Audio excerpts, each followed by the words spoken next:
last year, there was the Merry Dog Jam, written by Anne, and it was really interesting and really funny because it included a lot of dogs from District Maine. And so, you know, I think those dogs have pretty much been on the wild for about a year now. And God only knows where they're hounding off to these days. Well, Anne can probably reel it all in nicely for you. So I'm going to introduce Anne. Just slam it down, baby. Do what you do. So last year, the dogs got together for a jam session when all the humans were out. And they thought that they got away with it, but apparently they didn't. So this year, they're in lockdown. This is called DM Dog Blues.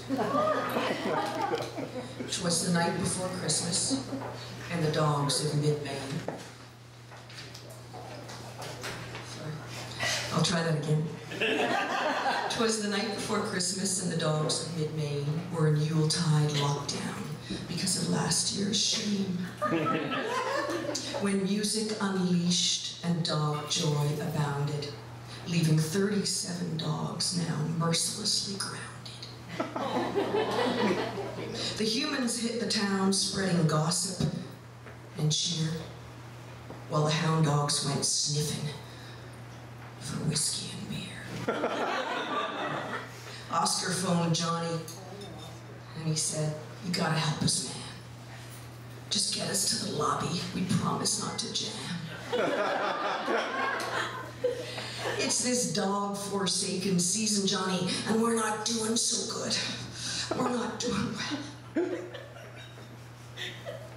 Some of the more fragile dogs have even lost their sense of smell. Grace is so bummed out she's refusing her bandana. And Francois, he just sits there, calling out for nirvana. Some days, Johnny, I can't even find the strength to overeat. And T-Bone, well, he just waddles, staring at his feet. Joey's cheerfulness has become unbearable to watch. And Diesel's shunning sticks now. He just stares at his crotch. Finn cancels play dates, saying he's too tired to fake it. Cooper drinks and bum smokes and lies around naked. There's self-loathing, low libidos, and unexplained aggression.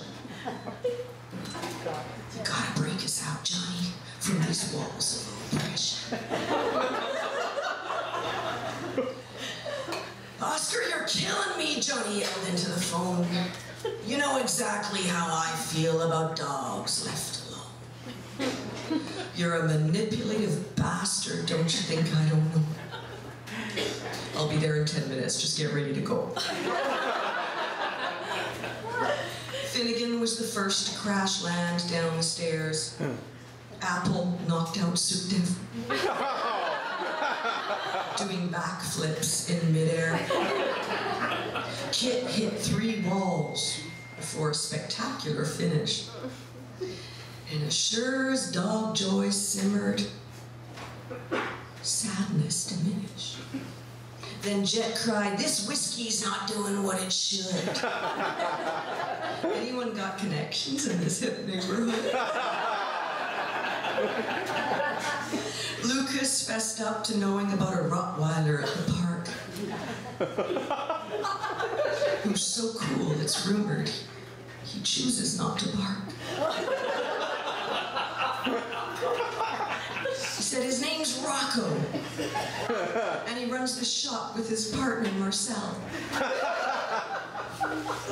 They bake cookies, make love, and they eat what they don't sell. They grow their own herbs that can cure all that ails us for those dark and stormy nights when humanity fails us. So the phone calls were made and the cookies devoured. The tough dogs chose to chill and the frightened dogs towered. The thinking dogs analyzed the drinking dog's behavior, and the bulldogs discussed Churchill, their hero and savior. Grace split the scene to go make friends with the void. Oscar quoted Nietzsche, Snoopy, and Freud. Diesel chewed a stick that surpassed understanding. And hope leapt in faith, just praying for any landing. Oscar said, it's not easy being a dog and this wise. The burden, the passion, and my inconsequential size.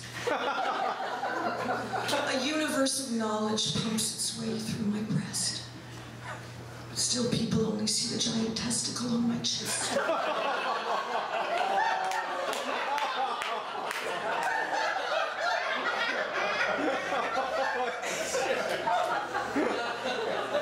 Brady declared science to be his lord and master.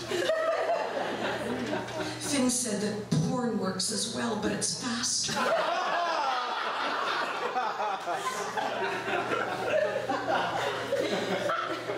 Haley led the fourth floor dogs in a dutiful lullaby. The Catholic dogs were remorseful, but they couldn't remember why. And Joey called out, can't we all just romp? Enough with this intellectual and spiritual pomp. We're dogs, not philosophers. We're not supposed to care about human obsessions like anxiety and despair. So with 37 tails a wagon, they grooved on through the night until suddenly they beheld a most magnificent sight. Wearing a red silk cape and gold chains galore, it was Lord Snoop Dogg himself. Approaching the floor, he said, I know where you're coming from in your malaise and confusion, but I come with a message that it's all an illusion.